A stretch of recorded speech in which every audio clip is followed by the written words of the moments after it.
Hello guys, welcome back to another video. This is Sam H Tech, and don't forget to like and subscribe. And yeah, in this video I'll be teaching you how to solve a boot loop. So I tried so many things online on YouTube and stuff like that, but what I found that really helped was all you got to do is, so you need an external SD for this, but you just want to download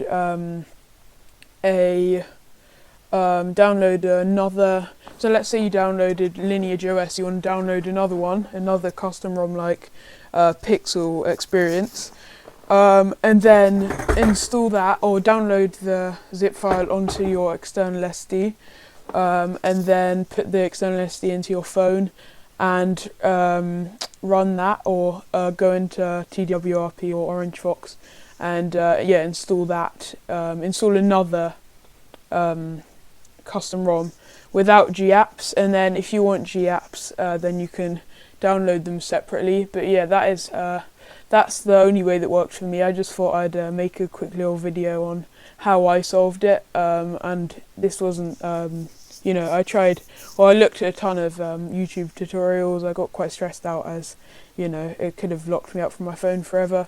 But yeah, basically you need a external SD. Install it via your computer, install a custom ROM via your computer, put the external SD in your phone, and yeah, you're good. So yeah, I hope this video helped. If it did, leave a like and subscribe. But yeah, I hope this helped, and peace out.